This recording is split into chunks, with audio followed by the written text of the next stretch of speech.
कहते हैं हर इमारत की अपनी एक आत्मा होती है, लेकिन दोस्तों कुछ इमारतों में सिर्फ आत्मा नहीं, साया भी रहता है।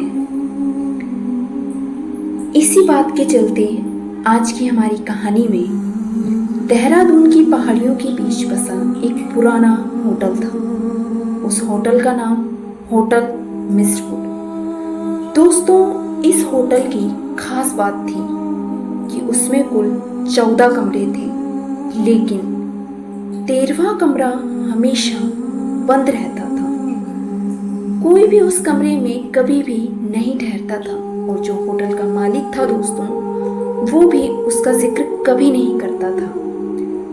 लेकिन दोस्तों, एक दिन विक्रम, जो कि एक ट्रैवल ब्लॉगर था और उसे ऐसी जगहों पर घूमना, उनका एक्सपीरियंस लेना काफ़ी अच्छा लगता था, और इसी शौक के चलते उसने होटल की सस्ती कीमत देखकर वहाँ रुकने का मन बनाया।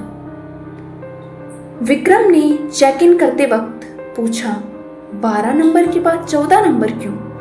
13 कहाँ है? रिसेप्शनिस्ट घबरा गया, बोला, सर वो कमरा बंद है बहुत सालों से। ये बात सुनकर विक्रम को जिज्ञासा हुई और इसी जिज्ञासा के चलते रात को सबके सो जाने के बाद उसने होटल के नक्शे में देखा। 13वां कमरा तीसरी मंजिल के आखिर में था, जहां एक पुराना लकड़ी का दरवाज़ा लगा था और उस पर दोस्तों लोहे की जंजीरें पड़ी थी।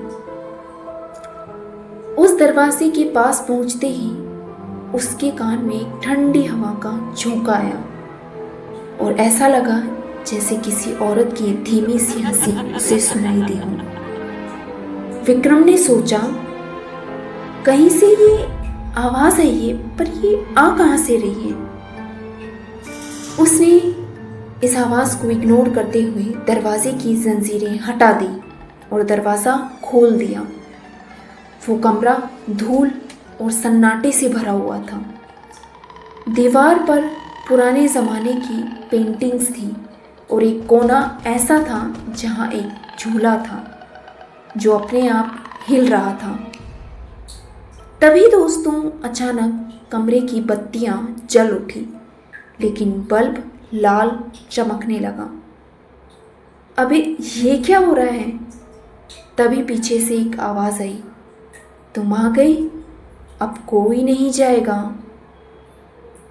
विक्रम ने पलटकर देखा, एक सफ़ेद साड़ी में औरत उल्टे पांव, बाल खुले, आंखें सूनी और धीरे धीरे उसकी ओर बढ़ रही थी। ये देखकर विक्रम भागा, सीढ़ियों से गिरते हुए रिसेप्शन तक पहुंचा। वहाँ सब कुछ वैसा ही था, लेकिन घड़ी की सुई अटक चुकी थी। रात 3:13 पर और रुकी हुई। विक्रम चिल्लाया, मदद करो, कोई है? लेकिन दोस्तों उस होटल में कोई नहीं था। सुबह एक ट्रैवलर होटल में आया और रिसेप्शन पर किसी के न होने पर उसने बेल बजाई। अचानक पीछे से आवाज़ आई, कमरा चाहिए? 13वां कमरा खोल दूं? दोस्तों आप यकीन नहीं करेंगे, विक्रम अब रिसेप्शन पर खड़ा था। वही ड्रेस, वही चेहरा, लेकिन उसकी आंखें अब खाली थी। उसने मुस्कुराकर उस दूसरे ट्रैवलर से कहा, 13वां कमरा तैयार है आपके लिए। दोस्तों विक्रम अब खुद होटल मिस्टवुड का हिस्सा बन चुका था। जो कोई भी उस 13वें कमरे को खोलता वो वहाँ से कभी नहीं लौटता और उसकी आत्मा अगले शिकार का इंतज़ार करती। क्या हो दोस्तों, अगर आप उस होटल में जाएं तो क्या आप उस 13वें कमरे का दरवाज़ा खोलना चाहेंगे? कमेंट करके ज़रूर बताइएगा। और हाँ दोस्तों, जो भी हमारी इस कहानियों को सुन रहे हैं वो प्लीज़ हमारे चैनल को सब्सक्राइब कर लीजिएगा। मैं आगे भी ऐसी ही कहानियाँ आपके लिए लेकर आती रहूँगी।